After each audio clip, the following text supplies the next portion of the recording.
no Jornal da Manhã, o comentário político de Josival Pereira. Oi, Josival, bom dia. Bom dia para você, Daniel. Bom dia a todos que escutam o Jornal da Manhã.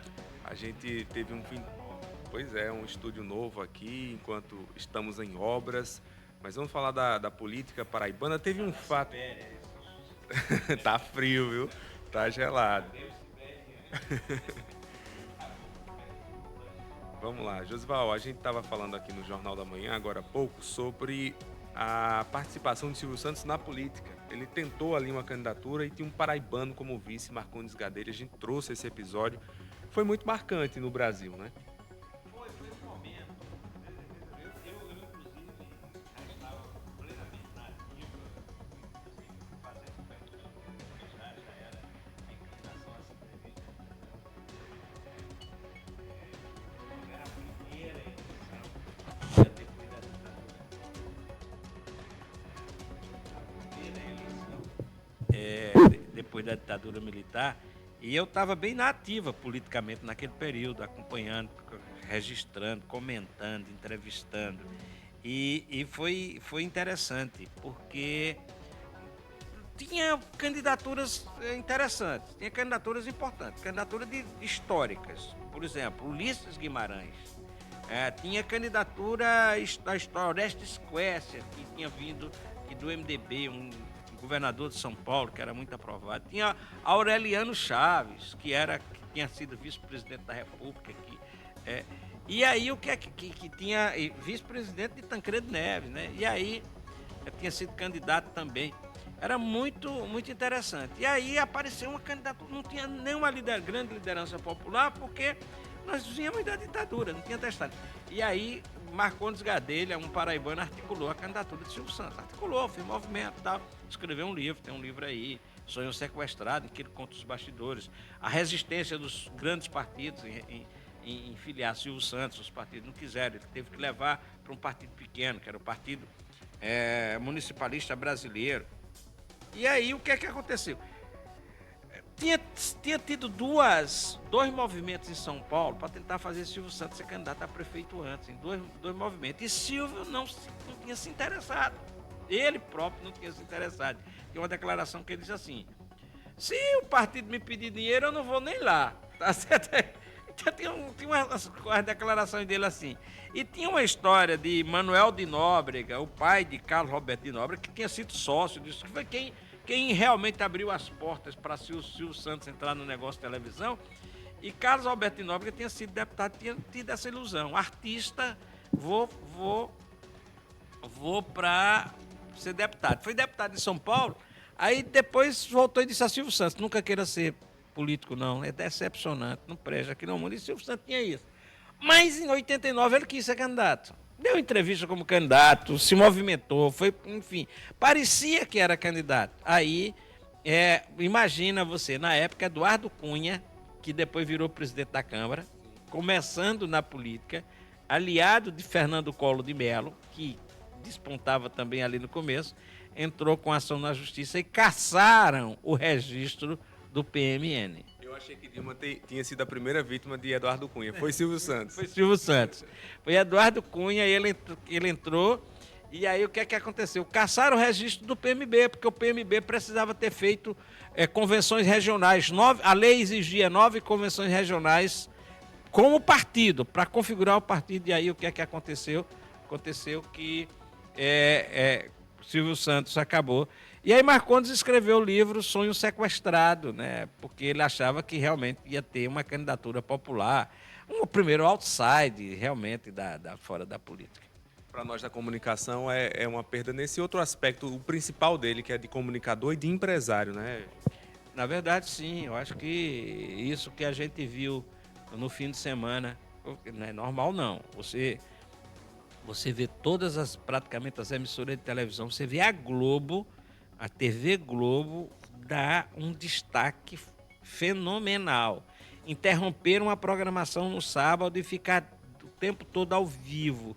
Fazer todos os programas dedicados a essa história de Silvio Santos. Fazer com que as pessoas dessem entrevistas, depoimentos. É porque o jornalismo da Globo sabe a dimensão que foi Silvio Santos, sabe a importância que foi Silvio Santos. Silvio Santos, durante anos e anos e anos, ele foi a diversão da família brasileira, das classes mais pobres, C, D, E, era a diversão. Era o parque de diversão, era o domingo no parque, enfim, era a porta da esperança, o sonho de ganhar alguma coisa. Enfim, o show do milhão, enfim, era fantástico e foi por isso que as televisões todas pararam. Quem menos deu importância foi o próprio SBT, tá certo? Mas as outras emissoras de televisão, rádio, porque não foi que você fica escutando as pessoas dizerem, né? Foi o maior comunicador. Não é só isso. Quem tem teses de doutorado, enfim, tem estudos, tem depoimentos internacionais que esses sim, que focando na história da comunicação, no estilo de comunicação, no jeito de se comunicar, no empenho que tinha em relação a isso, que demonstram que de fato Silvio Santos foi o grande comunicador, o maior, não digo um dos maiores, o maior comunicador de televisão que teve realmente no Brasil, desde a história da televisão. O SBT, né, seguiu uma série de recomendações que ele deixou ainda em vida, de não explorar a morte dele, por isso foi uma cobertura mais comedida, né, seguindo esses critérios que o próprio Silvio Santos deixou. Agora, Josival, vamos falar da eleição, né, a movimentação eleitoral para esse ano. Durante o fim de semana, houve uma impugnação da candidatura do prefeito Cícero Lucena, que é candidato à reeleição. A impugnação é o ato de contestar na justiça. Ainda vai haver toda uma avaliação do que foi posto, mas uma aliada do candidato Rui Carneiro, do Podemos, entrou com essa ação na justiça buscando impedir a candidatura de Cícero. O pedido é de Rebeca Miriam Barroso de Moraes das Chagas. Ela é candidata a vereadora, filiada ao MDB, que é um partido aliado de Rui Carneiro. A notícia do pedido de impugnação foi feito pela própria assessoria de Rui. Então, significa que tem essa ligação. Você mesmo disse, a impugnação. A impugnação é a contestação. Só que quando você diz assim, foi impugnada, a impressão que passa para as pessoas é que está impedida já, está definitivamente derrubada. Mas impugnação é só o pedido, é a contestação. Então, é por isso que até a imprensa gosta, quando vai dar a notícia, se convencionou falar de pedido de impugnação, que é uma redundância, né? Pedido de impugnação, pedido de cancelamento do registro da candidatura, mas é só o pedido ainda. A alegação é que Cícero teve contas rejeitadas no Tribunal de Contas, convênios no Tribunal de Contas, quando era prefeito pela primeira vez, e relaciona 2 ou 3 processos, depois relaciona outros que já passaram. Na verdade, o pedido se refere a 2, mas a ação termina registrando outros acontecimentos daqueles processos que quando Cícero era prefeito, já no segundo mandato, que resultou, inclusive, numa operação da Polícia Federal. Então, só que na outra campanha, Cícero também foi vítima desse. Estou só fazendo o registro, não sei qual a profundidade disso, só a Justiça vai discutir. Na outra campanha, Cícero também houve um pedido de impugnação e ele conseguiu, então, reverter isso, inclusive com a ação na Justiça Federal, enfim. Não sei se vai conseguir, mas está aí o pedido, esse embaraço momentâneo para o início da campanha de Cícero Lucena. Falando nisso, em Cajazeiras, que existia uma contestação em relação à candidatura do governador João Azevedo, o candidato dele, Chico Mendes, que é do PSB, teve uma vitória inicial ali no processo eleitoral. Não é ele que tem a questão de já ter sido prefeito por 2 vezes, depois foi eleito deputado e agora tenta ser prefeito de uma outra cidade, teve uma decisão favorável na primeira instância. Eu estava conversando com os meninos na redação, um pouco eles tentando entender essa situação, e essa decisão de Cajazeiras, o juiz Macário Oliveira Júnior, ele concedeu o registro da candidatura de Chico Mendes, impugnada, impugnado, 3 impugnações, Ministério Público, Progressistas e Avantes, e aí ele indeferiu os pedidos de impugnação e autorizou a candidatura de Chico Mendes. E essa é uma decisão que vai abrir, que é um precedente para o Brasil inteiro. Tem diversos outros casos, não muitos, porque as pessoas já ficam com medo de entrar, mas existem alguns casos no Brasil que são semelhantes, que são parecidos. Desde 2000, na verdade, entrou na legislação em 2010, 2008, 2010, na legislação brasileira, a proibição para a terceira reeleição. A terceira reeleição só ocorreria quando você é prefeito já 2 vezes numa cidade, você renunciaria naqueles 7 meses que falam, maio, renunciaria em maio para ser candidato no município, outro município vizinho. E aí proibiu-se o que chama prefeito itinerante, que seria você ser prefeito 2 anos na cidade, você renuncia, vai para outra, mais 2 anos, você renunciaria, voltava para prefeito itinerante. Só que o que é que aconteceu? O Supremo Tribunal Federal só confirmou isso em 2012.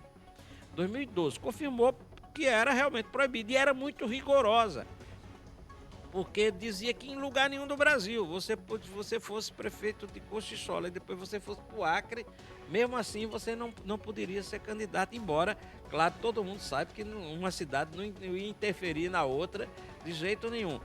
O espírito da lei é impedir que você vire um coronel de uma região, sendo prefeito 4, 5, 6 cidades, ou uma maior interferindo na outra.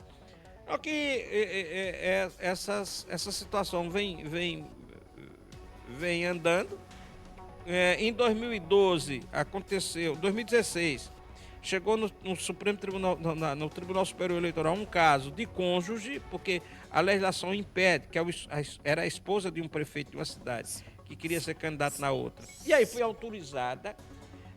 Ali, o Tribunal Superior Eleitoral disse que só não poderia se fosse de um município desmembrado da sede, tá? E aí, o que é que aconteceu? Isso foi um precedente. E teve um outro precedente, que foi o de Poliana Dutra, aqui na Paraíba. Poliana Dutra era esposa de Jairo Feitosa, eleito em 2004, falecido em 2007. Ela foi candidata em 2008, então se ele podia, ela era esposa dele, ela pôde ser candidata em 2008, foi considerada reeleição. Em 2012 ela quis ser candidata e foi candidata. Ela perdeu no juízo eleitoral local, no Tribunal Regional Eleitoral da Paraíba, no TSE, mas conseguiu no Supremo Tribunal Federal registrar a candidatura dela em 2012. Isso aí é uma decisão que já vai lá perto de 2015, ela já estava com 3 anos de mandato. O Supremo Tribunal Federal dizendo que no caso dela a morte encerra a relação política, é uma ruptura definitiva. A discussão de agora e quando você renuncia para exercer um outro mandato, num outro poder, se é do executivo vai para o legislativo, isso também não interrompe definitivamente a relação política? É o que se foi discutido e foi o juiz disse, então, que não tinha. O fato de Chico Mendes ter deixado o executivo há 2 anos para ser candidato no legislativo e está exercendo um cargo legislativo, então criou uma ruptura definitiva de poder e não se pode falar de reeleição, de terceira reeleição, até porque tecnicamente ele é deputado, não é prefeito. Deputado só pode ser reeleito deputado, não pode ser reeleito prefeito. Então, é um precedente que eu acho que vai ainda discutir muito, vai até Brasília, mas ele já conseguiu o registro da candidatura, agora alguém é que tem que derrubar o registro da candidatura dele, não é mais ele que tem que provar que é candidato, não. Pois bem, para finalizar rapidamente, Oswaldo, foi deferido o pedido de tropas federais em relação a Cabedelo, Bahia e Fagundes para o processo eleitoral.